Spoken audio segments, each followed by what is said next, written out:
Shaxsan qabulga necha marta kirgansiz? Shaxsan qabuliga 13 marta kirganman. Viloyat prokurori. Viloyat prokurori. Viloyat prokurori shaxsan qabuliga 13 marta kirgan tadbirkorning muammosi hali yechilgani yo'q.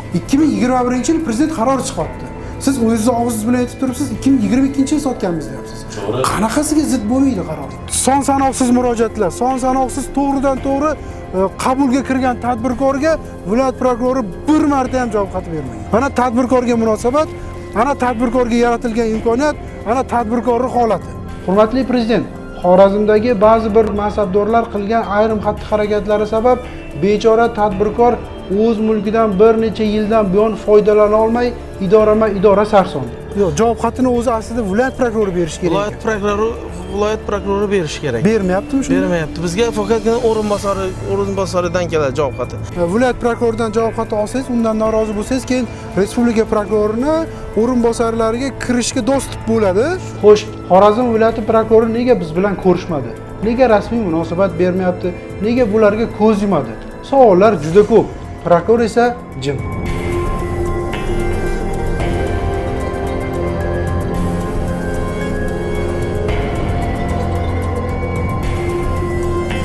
Men bir narsaga hayronman. Xorazmda prokuror bormi o'zi?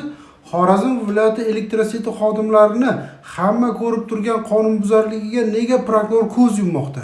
Yerning narxi 12 milliard atrofida bo'lgani uchunmi? Assalomu alaykum. Bugun Xorazmdagi yana bir shov-shuvli masala. Urganch shahrining qoq markazidagi 1 gektarga yaqin yerning taqdiri haqida. Diqqat qiling va o'z fikrlaringizni izohlarda qoldiring. Nima uchun Xorazmda ochiqdan ochiq 1 gektarga yaqin yerni prezident qarorini chetlab o'tgan holda sotib yuborgan elektroset mansabdorlaridan iborat guruhga nisbatan jinoyat ishi qo'zg'atmasdan ularning bu harakatlarini yashirib kelishmoqda. Bu guruh bechora tadbirkor Sapayev Bobojonga qarashli Urganch shahridagi 1 gektar maydonga ega akvaparkni undan olib, jamiyat balansiga o'tkazib, O'zbekiston Respublikasi qonunlarini bir tiyinga olmasdan prezident qarorini chetlab o'tib, 1 gektarlik akvaparkni o'zining tanishi ekanligi aytilayotgan Mirovoy Standart Stroy MCHga 10 dan 1 narxga, ya'ni suv tekinga 670 million so'm evaziga o'tkazib bergan. Davlat aktivlarini boshqarish agentligi Xorazm viloyati boshqarmasi tomonidan 2025-yil 24-iyuldagi ma'lumotnomada Xorazm hududiy elektr tarmoqlari aksiyadorlik jamiyati tomonidan O'zbekiston Respublikasi prezidentining 2021-yildagi 5197-sonli qarori talablariga zid ravishda obyekt elektron savdo platformasidagi elektron onlayn auksion yo'li bilan emas, balki ko'chmas mulk to'g'ridan-to'g'ri muzokaralar o'tkazish yo'li bilan sotilganligi ko'rsatilgan. 2021-yil prezident qarori chiqardi. Siz o'zingiz og'zingiz bilan aytib turibsiz, 2022-yil sotganmiz deyapsiz. Qanaqasiga zid bo'lmaydi qaror? Demak, siz o'z harakatingizni qonuniy deb hisoblaysiz. Rahmat sizga. Boshqa savollar bo'lsa bering. Bitta o'zi savolimiz bitta edi. Bunga qanday ko'z yumish mumkin? Hurmatli Xorazm viloyati prokurori, biz bu savolga javob olish uchun viloyat prokurori qabuliga bordik. Har doimgidek u joyida yo'q.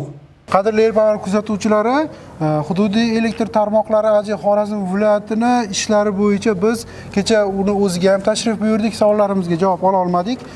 Biz bu savollarimizga javob olish uchun Xorazm viloyati prokuraturasiga keldik. Energetika bo'yicha mas'ul xodim tushdilar. Ular ham bizning savollarimizga javob bera olmasliklarini aytdilar. Holat juda kattaligini aytib, bizga savollarimizga javob bera olmasliklarini aytib chiqib ketdilar. Biz o'zi aslida Xorazm viloyati prokurorini qabulga kelganmiz. Qabulga kelib tartib bo'yicha o'sha matbuot kotibi bilan bog'lansak, ular uchrashish imkoni yo'qligini, xo'sh, uchrashmasligini aytdilar.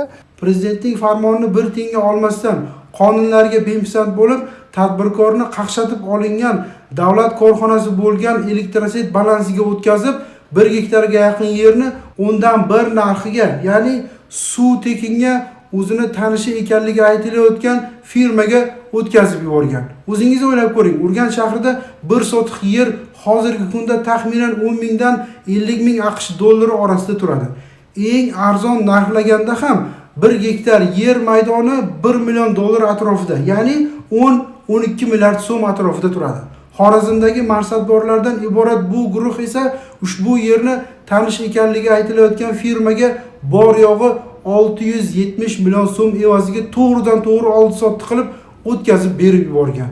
Eng achinarlisi, ushbu avtopark bo'yicha noqonuniy shartnomaga asosan Davlat kadastrlar palatasi Urganch shahar bo'limi tomonidan Mirovoy standart stroy MChJ nomiga noqonuniy kadastr hujjatlari tayyorlanib, davlat ro'yxatidan o'tkazilgan.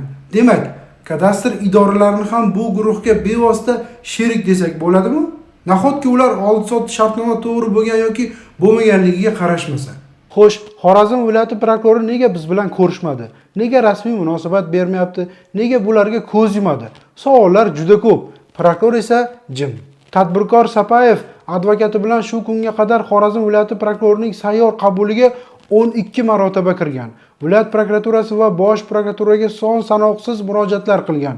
Ammo barcha javob xatlari viloyat prokurorining o'rinbosari tomonidan berilgan. Juda ko'p murojaat, 12 ta sayyor qabul, viloyat prokuroridan esa javob xati yo'q. Chunki Xorazm viloyati prokuroridan javob xati olinsa, bosh prokurorga yoki uning o'rinbosarlariga kirishga imkoniyat bo'ladi.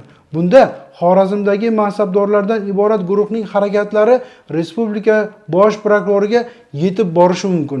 Buni Xorazm viloyati prokurori xohlamaydigan ko'rinadi. Hurmatli prezident, Xorazmdagi ba'zi bir nopok mansabdorlar qilgan ayrim xatti-harakatlari sabab bechora tadbirkor o'z mulkidan bir necha yildan buyon foydalana olmay idora sarson. Uning mulkini olib, keyin esa davlat idorasi bo'lgan Xorazm hududiy elektr tarmoqlari AJ balansiga o'tkazib, tanish firma ekanligi aytilgan firmaga o'tkazib berib yuborganlar. Biz bu mavzuga yana qaytamiz.